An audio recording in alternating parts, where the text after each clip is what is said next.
Bom dia, meus queridos alunos. Deixei para vocês o gabarito do capítulo 23 da aula passada na aba Atividades. Então, como eu havia falado, hoje nós vamos começar o nosso livro 4, tá? Lá no capítulo 24, tá? Vamos estar iniciando a nossa aula.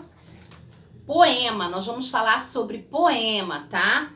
Então, fala assim, ó, ouça essa canção. Você gosta de música? Já sentiu bem-estar ao ouvir determinada canção? Além de algumas canções transmitirem mensagens importantes e nos fazerem refletir sobre diversos temas, elas também são reconhecimentos benéficos para o desenvolvimento da mente humana, proporcionando um profundo relaxamento e promovendo o equilíbrio emocional. E tem mais certas canções, têm o poder de ampliar nossa concentração e desenvolver nosso raciocínio lógico. Da próxima vez que acionar sua playlist, lembre-se disso. Que tipo de música você gosta de ouvir? Com que frequência você ouve músicas? E em que situações gosta de ouvi-las? Galera, aqui nós vamos ter o estudo do texto que nós vamos fazer na aula online, na nossa aula lá do Google Meet, tá? Tem um, tipo assim, ó, amor é fogo que arde sem se ver, tá? E tem o texto 1 e temos o texto 2, que é o soneto de Camões, né? Do amor, composto pelo Legião Urbana, Monte Castelo, é o nome da música. Vocês vão estar acessando para verem aqui nesse bit.ly, tá?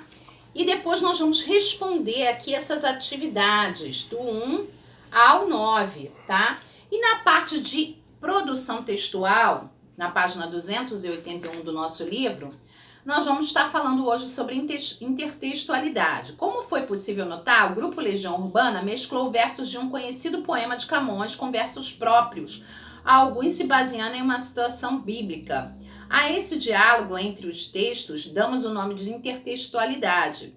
Nesse processo, que pode ocorrer tanto na linguagem verbal quanto na não verbal, elementos de uma obra produzida anteriormente são retomados de forma intencional e planejada, estabelecendo assim a ligação entre os textos. Esse recurso tem por objetivo provocar a reflexão, tecer uma crítica ou apenas propor uma releitura da obra original.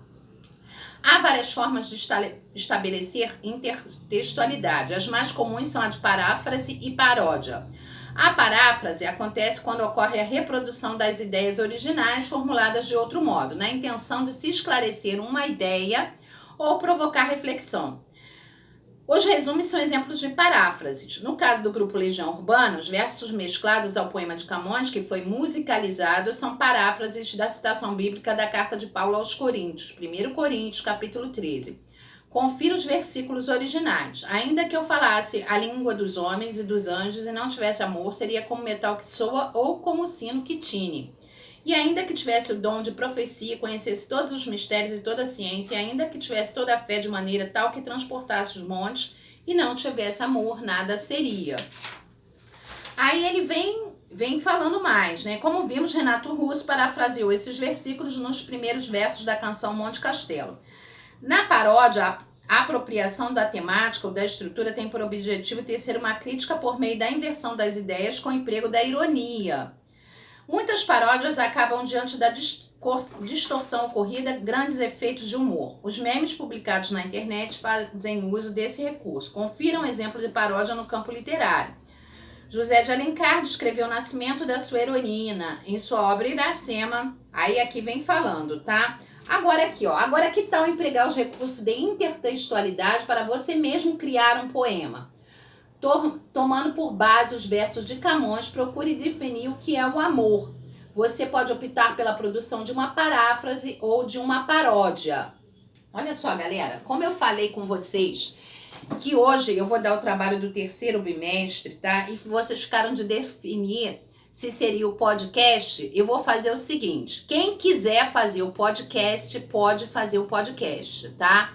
Em dupla ou em trio, vai me mandar o áudio do podcast, tá? Vai postar no grupo lá da escola. Vai postar no grupo. Ah, o grupo é fechado, vocês não tem como postar lá, né? E, gente, então o podcast vocês vão ter que postar lá no Classroom. Vai ter que dar um jeito de postar lá pelo Classroom, tá? Ou quem não quiser fazer o podcast, o trabalho vai valer 10 pontos. Quem não é obrigatório fazer o podcast. Quem quiser fazer o podcast, vai fazer o podcast. Quem não quiser, vai fazer uma pesquisa, tá? Sobre, aqui ó, Canção de Exílio, vocês vão pesquisar os autores que fizeram intertextualidade sobre esse texto e vão me mandar.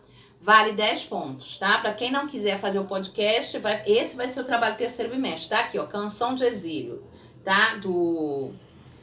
É um dos poemas mais recriados em nossa literatura, é o Canção de Exílio. Conheça a obra. Minha terra tem palmeiras onde canta o sabiá. Tá aqui, ó, página 283. Vocês vão ver outros, o Oswaldo, acho que é o Oswaldo Cruz, não é o Oswaldo Monteiro. Tem um outro autor aí que ele fez a intertextualidade. Tem um texto dele em cima. E tem outros autores que usaram também. Vocês podem procurar desse aqui, tá? Vocês vão procurar em cima desse poema aqui, Canção de Exílio, autores que fizeram intertextualidade. Vão me mandar. Vai valer 10 pontos lá pelo Classroom. Até que dia, professora? Eu vou botar a data lá no mural, tá? E vou botar também na aula online. Beijos e até a nossa próxima aula.